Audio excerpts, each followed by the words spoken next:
Welcome to our 7th session of our growing wife and mother Zoom support group every Sunday morning. We are going to endeavor to get into the real nuts and bolts, the bread and butter of real interpersonal relationships today, called emotional support. Before we do that, I'll remind you that a very important prerequisite to this program, a very important prerequisite to understanding emotional support, is the video that I shared with you on December 20th last week, which is the overview of the 7 steps to consciousness, 7 steps to being conscious and present and aligned in the moment. And the 7 steps, and I ask you to review that. If you want to access that, it's available at the YouTube channel, my YouTube channel called Yisroel Roll YouTube, and it's under the section of the growing wife. And it's a Zoom program of 7 steps to consciousness.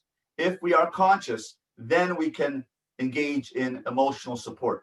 If we're not conscious and we are confused and confused and overwhelmed and anxious and not with the program, then it's very, very difficult to be emotionally supportive and in the moment. So I invite you to listen to that video as a prerequisite. That's mind strength, emotional strength, and body strength. That's alignment of the mind, heart, and actions. Once those 3 are aligned, then you can become conscious. There are attacks to the system, thoughts, you put those thoughts on the thought highway. We have distortions. We correct that with a positive mantra. My inner child is in control of me. I heal the inner child. And then number 7, I choose love over fear. Once we have that system down, and that's an ongoing system. It's an ongoing program. You have to work on it every single day to be in charge of yourself, to be in control of yourself, to be in the moment, to be present, to be conscious every single day. Then we can employ what we're going to learn today, which is the idea of emotional support. That's the uniqueness of my suggested program called consciousness, or we call it stay woke. If you're woke, not just awake, but if you're conscious, if you're present, if you're all there, then you can be a successful spouse who interacts successfully with a husband. And when I talk to husbands, with a wife and with children and with mothers and with sisters and with brothers and with people in the neighborhood and the community. So therefore, you have to be a master of yourself. So when you put yourself in that zone every day, and then you begin to interact in the manner that we're going to talk about right now, emotional support of husbands and children, then you can be successful. The uniqueness of my approach is that it first begins with us.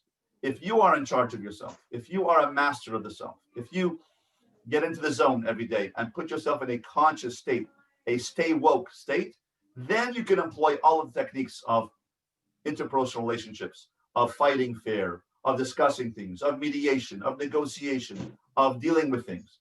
But unless you are in charge of yourself, and that's why I wrote this book called Like Yourself and Stay Married. If you like yourself, if you are into yourself and value yourself and know your strengths, then you can bring them to the table. You have to be conscious of them, but you must go to that place every day. So I'm asking you to follow that video, the video that is on my Yisroel Roll YouTube channel, step number 6, or the video number 6 of our Growing Wife Zoom support group, was on December 20th, 2020. Listen to that. That's the overview of 7 steps to consciousness. And then listen to this one. Listen to this program of being emotionally supportive. So let's open up the handout that I shared with you. And it's a 12-page handout. And I want to share with you the techniques of how to achieve emotional support. Let's look at the handout, page 32. On the right side, with the number 1 written in on the right side, that's technique number 1. I'll read it to you, and then we'll engage in some interactive role-playing of how to show emotional support. Here's an example. Ellie comes in after school looking sad and dejected. "What's wrong, sweetheart?" asks Mom. "Nobody likes me," replies her son. "What do you mean?" demands Mom. "Everybody likes you. Danny likes you, Leah likes you, Sarah likes you, Nathan likes you, and Daddy and I like you most of all." Now, you would think, end of quote, you would think that that is a normal, correct response to say, we all love you. Why are you saying that? Don't talk that way. We all love you. But this is not called emotional support. Let's look inside the text. And if anybody wants this text, please email me at yisraelroll@gmail.com, and I will send you this text. It's also available on my website, yisraelroll.com. Poor mom. She just cannot tolerate Ellie's negative feelings. Without recognizing her own fear and panic, she tries urgently to talk him out of his feelings. This is not emotional support. Emotional support involves listening and accepting. What mom should have said when Ellie said, nobody likes me, is, really? That's so sad. I can see you're feeling really badly. With this sort of acknowledgement, Ellie would have gone on to explain that he had a fight at school earlier that day, and he feels so rejected. Most likely, he would be able to be empathically understood by his mother, where she feels, oh, that must be so sad and hard for you. What happened in the fight? And let him emote, let him discuss it, let him share those feelings, and then go on to some problem solvings after his emotions were released. Here are the key words. After his emotions are released. While acknowledging and accepting Ellie's feelings helps to release them, offering reassurance actually increases insecurity. Unbelievable. Offering it's okay, we all love you, it's okay, that increases the child's insecurity. Mom's attempt to reassure Ellie by naming all the people who like him distracts him momentarily from his inner reality, but it does not remove the bad feeling. Bad feelings must be released, not covered over. When covered over with reassurance, however well-meaning that we are to reassure the child, the bad feeling is suppressed, stuffed deeper down into the personality. The clue to this syndrome is hearing yourself say, no matter how often I reassure her, she keeps coming back with the same concerns. Indeed, reassurance itself reinforces insecurity. Now, this works not only with children, but also with husbands. Not exactly in the same way, but learning emotional support applies not only to children. Whenever we come to the word child here, or child is going back and forth with a mother or a parent, just replace that with husband in different terminology, different words, which we'll talk about later. But really, the same technique of emotional support applies across the board. This is called emotional intelligence. When you have emotional intelligence and you know how to deal with someone's emotions, then you can calm them down and then they can problem solve. But you cannot problem solve and teach anything to somebody or negotiate or mediate or solve a problem with a husband or a child if they are emotionally upset and hurt and in pain. Only after you process the pain, only after you process the emotions. And we are very afraid of dealing with that because it awakens within us our own fears, our own anxiety, our own emotions when our husband or our child emotes. But we have to be aware of ourselves, going back to consciousness, aware of our strengths, aware of our abilities, aware of our weaknesses. Be master of yourself, and then you could interact with a child. Let's turn to page 36 of the handout under emotional support increases cooperation. On the left side, we're going to do a dialogue now. I'm going to introduce the dialogue, and then we're going to have some volunteers volunteer the child-parent dialogue at number 2 on page 36, the bottom left-hand side. Sometimes a parent needs to teach a child something. Teaching can only occur in a teaching moment. The same thing with a husband. You want to teach a husband to clean up after himself? You can only achieve that after a teaching moment. If your husband's worried about his parnassa or his livelihood, or has got something on his mind about having to pay the mortgage, you're not going to get him to change the light bulb. Not going to happen. You have to emote with him and share with him the pain. And when he feels supported and understood, then you can solve the problem by saying, can you change the light bulb? Or how are we going to handle this particular issue with cleaning up the house? getting ready for Shabbos, or whatever the case may be. But if a husband or a wife are emotionally cooking or upset, they cannot do anything. So don't even try, because we have to be emotionally intelligent and aware that once we understand how the process works and use our bina, our wisdom, our understanding, our insight into human character, once we see that a child is overwhelmed, we have to process that. We can't get a child to clean up her room if she is emotionally upset about the fact that she feels upset at school, or sad about being rejected, or feeling that she's not as good as anybody else.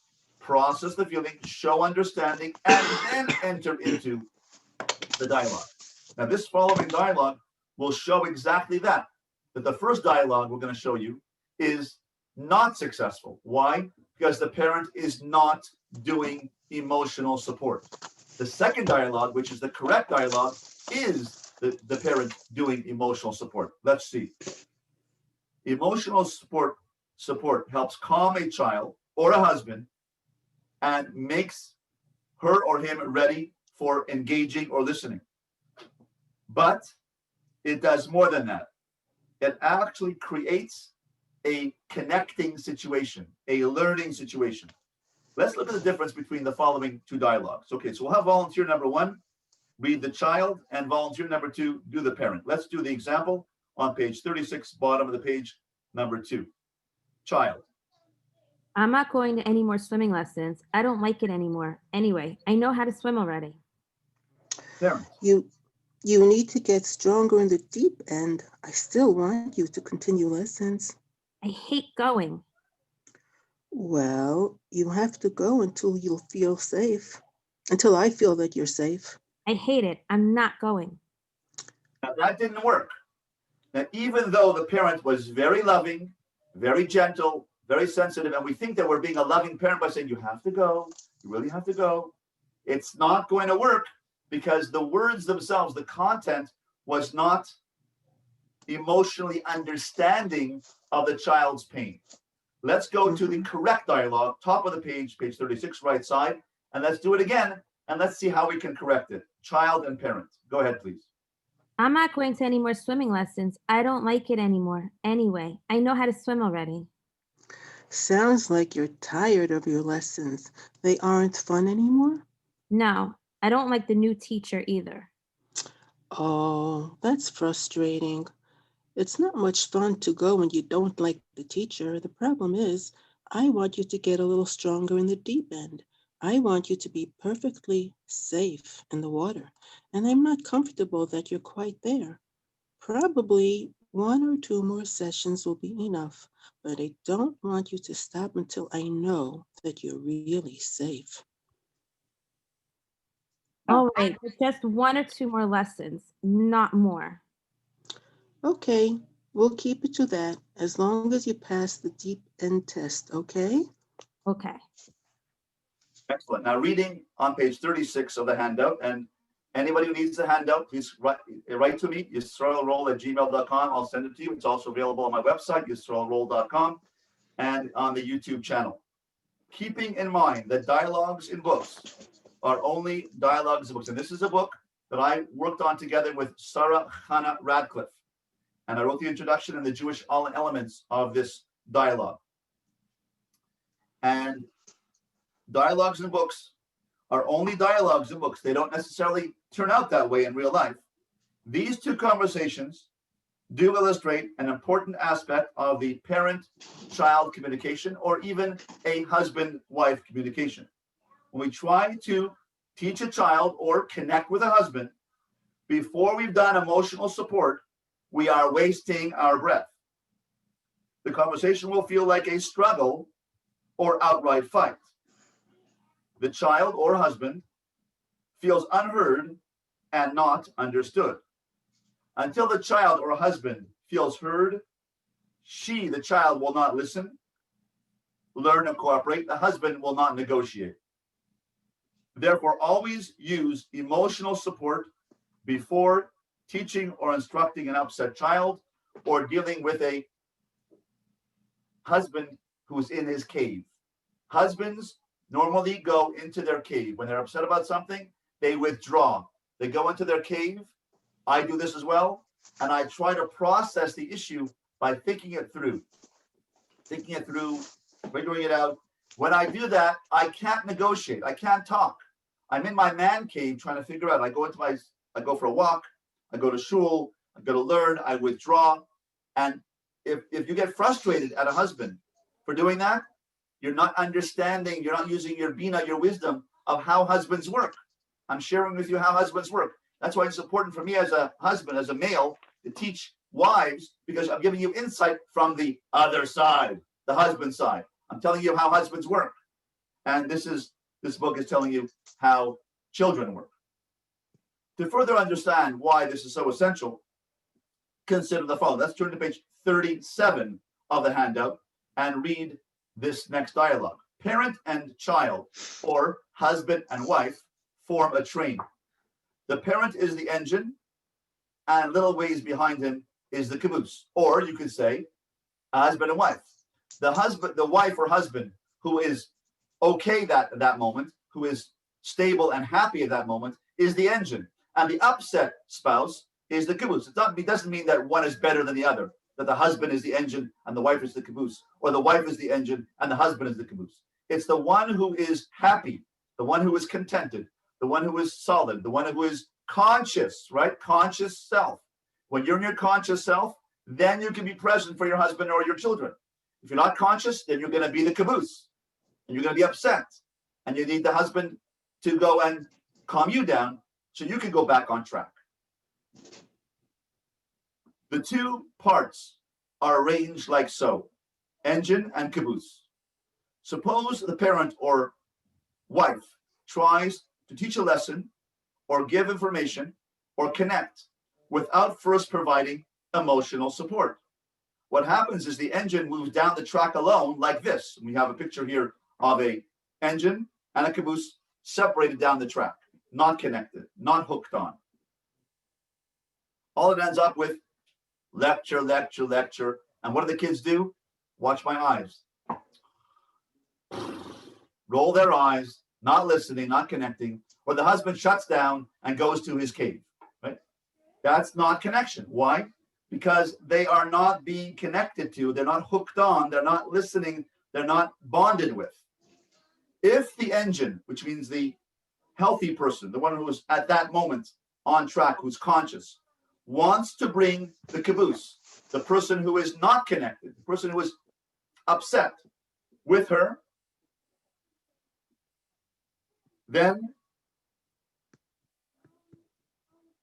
they have to do the following. They have to back up, emotionally support, go back to where the caboose is. Don't bring the caboose to you. Go to the caboose. Go to the pain. Go to the emotional difficulty of where the person is at. Go to where they're at. If you say to the child, don't worry about it, it's okay, or the husband says, you say to the husband, don't worry about the money, I don't care about money, you're not hooking on. The husband or the child is way down the track, far away from you, because you're not hooking on. You're not emotionally connecting. So once you go up to where the person says, I'm so sorry you're feeling that way. It must be really tough for you. Oh, that's so hard. Oh, what's happening? Are you worried about the mortgage? Tell me about that. Let me go through the budget with you. What's going on? Oh, I see. You're upset about that. I see that. Let's process the feelings. And then when they hook on and they feel connected, they feel understood, then you can start processing. So the picture here is when you hook on, when the engine and caboose hook on to each other, then you can connect, either with a child teaching and learning, or connect and negotiate. Backing up to where the child or husband is called bonding, an act of emotional support. When the child or husband is securely attached, the conscious parent, the conscious wife, can teach, instruct, inform, connect, bond, negotiate, mediate, and hope to be heard. Without that attachment, the conscious person is talking to herself. The child or husband remains isolated, feeling misunderstood, abandoned. The child or husband neither processes the conscious parent wife's words of wisdom, nor inclines himself to cooperate. He remains stuck on the track. So this is a disconnect. So we're sharing with you here is if you are connected with yourself, if you are in your conscious state and you want to bring the child who is disconnected or grandchild or friend or neighbor or person you know who's upset or a friend who's upset about something or a husband who is upset, you're not going to bring them on unless you emotionally support. Let's go on to the next example. On page 37 of our handout, emotional coaching soothes upset feelings. In addition to helping children and husbands learn, cooperate, negotiate, and be in the game with you, emotional coaching can help them resolve feelings of frustration or unhappiness, enabling them to accept compromises and consolation. Examine the following two dialogues.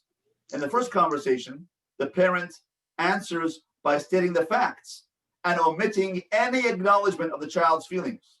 In the second conversation, the parent reflects the child's feelings with emotional support and then engages in problem solving and note the differing results. So let's have our volunteers on number 3 on page 37, child and parent. Please go ahead. Why does Becky get to go out with you and I never get to go? It's not fair. I'm just taking Becky to get some shoes. We'll be back very soon. But I want shoes. You never get me any shoes. That's not true. I get you shoes when you need shoes. Right now, Becky needs shoes. Runs away and slams the door. Now, even though the parent was very warm, very loving, excellent actress, wonderful warm, nevertheless, it's not going to hit the mark. It's not going to connect with the child's upset feelings because we're not using words of emotional support. Let's do dialogue number 2 and see if we can correct it. Child and parent. Go ahead, please. Why does Becky get to go out with you and I never get to go? It's not fair. You don't like that Becky's coming with me and you have to stay home right now? You feel that's not fair. You want to come too. You're upset with Mommy. Yes, why can't I come? I want to come. Yes, you really want to come. I can see that. And I would like to have your company too. It's just that Becky needs to get some shoes and it's hard for me to get her shoes and look after you at the same time. I know it's so disappointing for you not to be able to come. What if I bring you back some bubble gum from the candy store? Would that help at all? No, I want to come. You never get me any shoes. Oh, you just want to come. Bubble gum won't help. And Mommy never gets you shoes. She only looks after Becky. That's sad. Yeah. Yes. What kind of gum? Next page, 38. I was thinking of your favorite, red bubble gum. Can I have 2 pieces? Yes, I'll bring you 2 pieces. We'll be back very soon. Bye-bye, sweetie.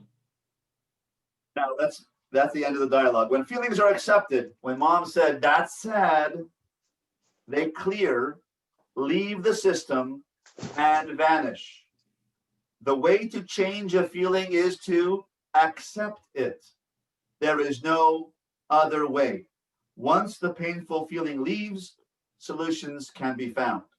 Now, we as parents are very afraid to agree with a child's upset because we think that we're feeding their upset and we're going to make them more upset. We're saying, oh, that's so sad. You're upset with Mommy. Oh, that's so sad. You had a fight. Oh, you're upset. You want shoes. Oh, I see. If we think that if we do that, we are going to feed the tantrum. And this is the opposite is true. The shocking opposite is true. That once you feed it and you say, you know something? I see how upset you are. Wow, you're really angry that your brother hurt you or that this person ignored you. That's very upset. We think that we're saying that, we're going to highlight it and we're going to make them more upset. Not true. The only way to get to emotional support is to agree with the feeling, to understand the feeling, to accept the feeling, to delve into the feeling. Let the person process their feelings. And then the feeling has to be released. Once it goes released, then you can go problem solving. So when you hear the child or the husband go like this,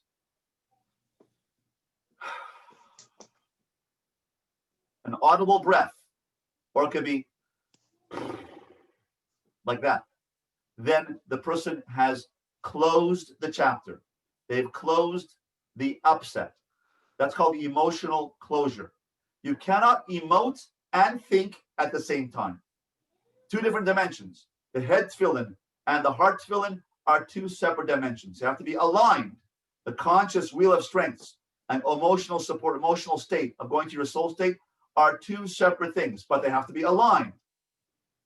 So I know what I have to do, but I'm upset. So unless this is aligned with this, unless this is calmed down, I cannot open the gateway. I cannot open the gateway to thinking if this is upset. Both have to be aligned. So my job as a parent is to help the child or husband access the emotional pain. Now, one more important thing, and that is when the parent said, "Oh, you're upset with mommy?" Now, that is really hard to do, because when we are acknowledging the child is upset with us, that comes back to being conscious. Why? If you like yourself, it doesn't matter if the child's angry with you, but we get very, very hypersensitive. Or when the husband is mad at me, right? The husband is mad at the wife.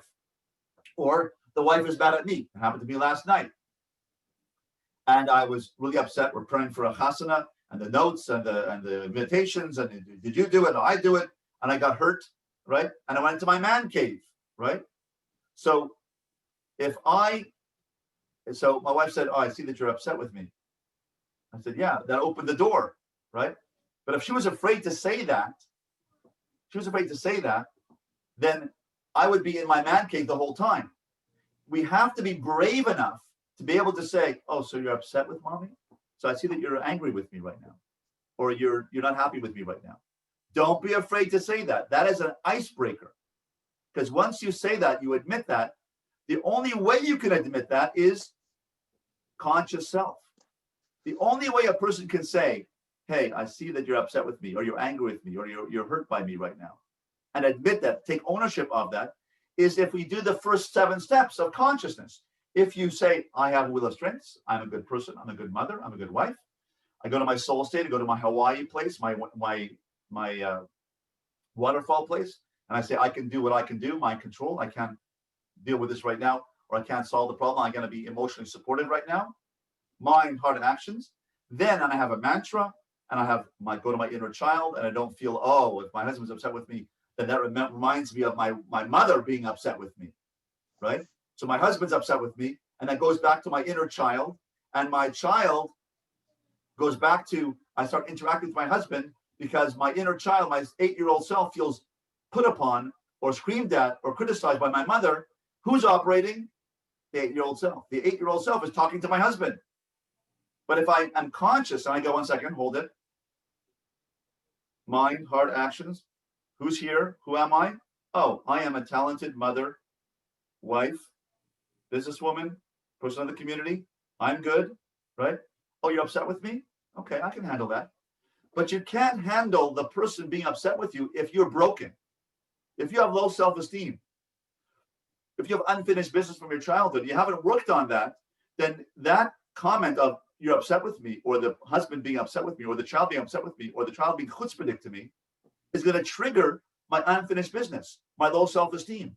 That's why it's absolutely crucial to know and to learn and to work on yourself every single day, the 7 steps of consciousness, so that when the parent, the husband or the wife or the child gets upset with you, you're not going to go into an emotional tailspin. You're going to go, 1 second, hold it. Oh, so you're upset with me. Okay, I messed up, right?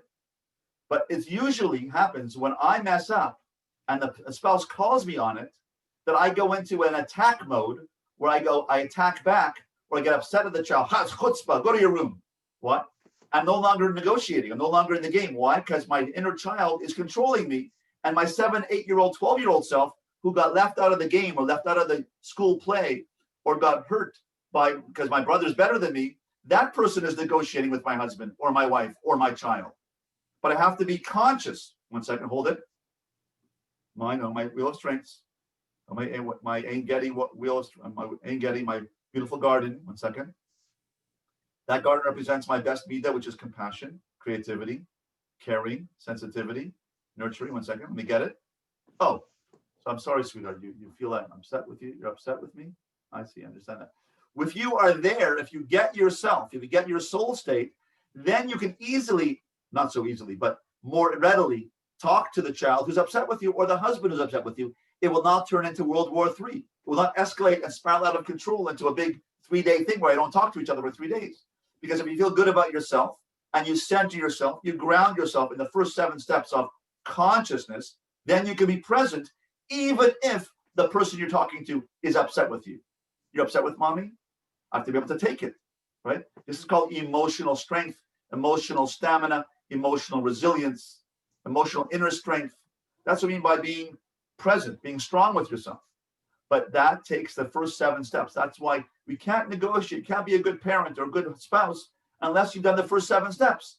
But no one is sharing with us how to do that. I believe, have shared with you, and I'm sharing with you on an ongoing basis, the 7 steps, which are on December 20th. Read that, listen to that video, work on that constantly. That's the way to stay in the game. Okay, now let's move on to the next dialogue on page 34. This is the hardest dialogue. And it's a very sensitive topic, very important issue about depression. And we're going to introduce it, and we're not going to be afraid of it. We're going to deal with it. It's on page 34. We're going to enter into the child-parent dialogue. And I'm going to introduce it as follows. Page 34 of the handout. Emotional support can be used both with a child or husband's small worries and with the child or husband's largest concerns, meaning depression. When a child or husband says he can't stand life and wants to die, it's time for emotional support, which is naming the feeling, accepting the feeling, and being with the feeling. 3 steps, which we'll talk about in a moment. Name the feeling, accept the feeling, and be with the feeling. A child or husband who is able to share this kind of pain with you needs your response. Even though you may later arrange an appointment with a mental health therapist, the child or husband is talking to you now. Just name the feeling, like you sound completely hopeless, and let's look at the example of this extreme negative emotion more closely. Let's have our volunteers please read point number 4 on page 34, child and parent. I can't stand life. I want to end it all. You sound incredibly discouraged. What's going on? Nothing. That's the problem. Nothing's happening in my life. There's no point in living. There's no point in living? That sounds so empty. It's like you're in a dark tunnel or something. Black. Everything's black. Black. It's no use. I'll never get what I want anyway. What's the point of trying? I see. It feels like nothing will work, so why try? Why not just give up? Well, I can't see any other way. Yes, I see how hopeless you're feeling right now. So what should I do? Do you want to see a counselor? Someone who could help you sort it all out? Maybe. I'll look into it for you and let you know what I find. That was a very sensitive dialogue and a very, very powerful dialogue.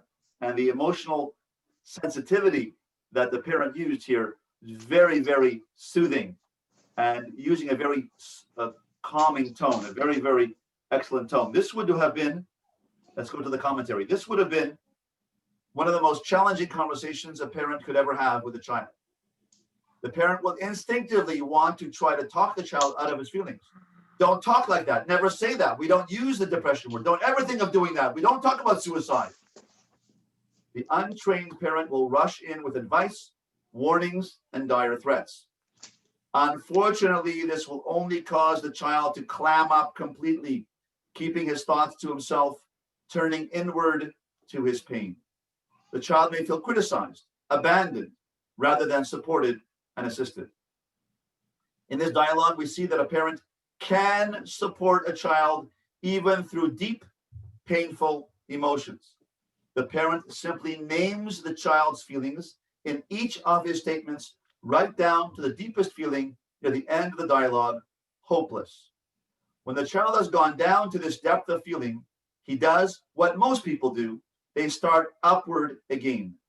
After mom says, I see how hopeless you're feeling, the child actually starts the process of problem solving. As she said, so what should I do now? It's only because mom had the courage to go all the way down with him that he's able to start the ascent. So this is the key. The key is being willing to be with the child where they're at, or the husband in that pain. And this happens to husbands as well. They get very depressed, or husbands and wives. The wives get depressed. Don't be afraid of the feeling. Be there. Go to where the person is. That sounds so terrible. It's so sad. Don't say that. We all love you, because that's not called emotional support. Let's look at the next page, 31, and turn to the right side of page 31, number 5.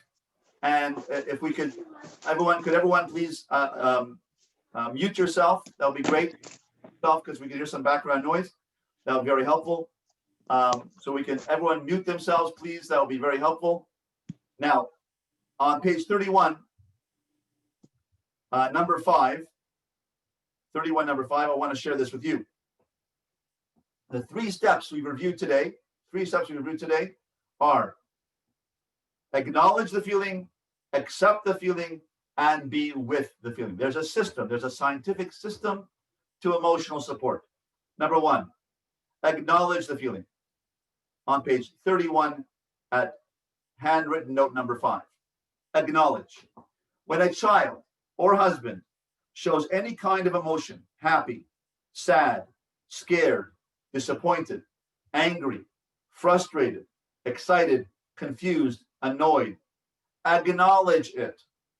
Do this by naming the feeling. For instance, say, I see that you are upset. You look worried. Or you're mad at me. Be able to say you're mad at me. This is the key, to be able to be so self-assured and so confident in yourself that you're not going to go into a tailspin because of the 7 steps of consciousness. You're able to say, I'm okay. You're mad at me? Okay, let's talk about it. But if I say, you're mad at me, and I fall apart, how can you be mad at me? And I feel attacked, criticized, I cannot be there for my child or my spouse. That's why the first 7 steps on December 20th video are the key, the crucial prerequisite to emotional support. So we have to say, you look worried, or you're mad at me. And we do this naming the feeling before doing anything else.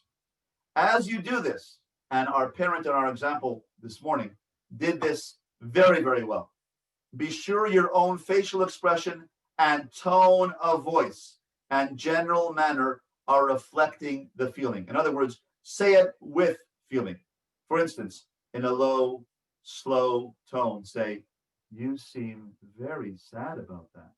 And you did that very well.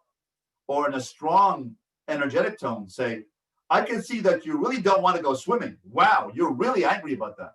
Use the same tone that the child is using to know that you're on their page. Get on their page by saying that I get you, I understand you, I feel what you're feeling. That is number 1, acknowledge the feeling. Number 2, accept the feeling.